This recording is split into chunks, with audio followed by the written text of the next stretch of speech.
ডুব দেবে গভীর জলে, আবার ডানা মেলে উড়ে বেড়াবে আকাশের নীলিমায়।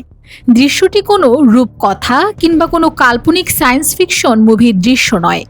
বাস্তবেই এমন এক অবিশ্বাস্য রোবট তৈরি করে সারা পৃথিবীকে তাক লাগিয়ে দিয়েছেন ম্যাসাচুসেটস ইনস্টিটিউট অব টেকনোলজির গবেষকেরা। মাত্র $300 বা বাংলাদেশি মুদ্রায় সামান্য খরচে তৈরি 250 গ্রামের এই ছোট্ট রোবটটি জল ও আকাশ উভয় জগতেই সমান তালে রাজত্ব করতে পারে।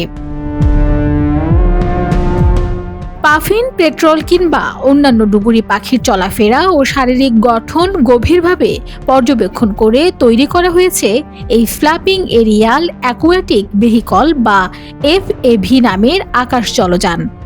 গবেষকেরা এই নাইলনের তৈরি ডানা ও লেজে পানি প্রতিরোধী বিশেষ ন্যানোকণার প্রলেপ দিয়েছেন। বাতাস ও পানির ঘনত্বের বিশাল পার্থক্যকে জয় করতে রোবটের ডানায় আনা হয়েছে এক অপূর্ব নমনীয়তা, যা পাখির ডানার মতো সংকুচিত না হয়েও পানির চাপ অনায়াসে সামলে নেয়। এভাবেই কোটি কোটি মানুষের ঘরে দেশ জুড়ে ফ্রিজ একটাই, ওয়ালটন। রোবটটি নিজে বুঝতে না পারলেও এর দারুণ সব প্রোগ্রামিংয়ের জাদুতে এটি বাতাসে ঘন্টায় প্রায় 13 মাইল এবং পানির নিচে প্রায় 2 মাইল বেগে ছুটে চলতে পারে। তাত্ত্বিকভাবে এক চার্জেই এটি মাইলের পর মাইল পথ পাড়ি দিতে পারে।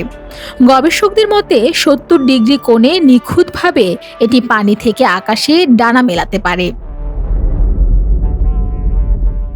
ভবিষ্যতে সমুদ্রের তলদেশের পরিবেশ রক্ষা, ক্ষতিকর শৈবাল আক্রান্ত এলাকা কিংবা আগ্নেয়গিরির রোদের মতো ঝুঁকিপূর্ণ ও বিপজ্জনক জায়গা থেকে নিখুঁত নমুনা সংগ্রহের কাজে এক বিশাল বিপ্লব ঘটাতে পারে এই রোবট।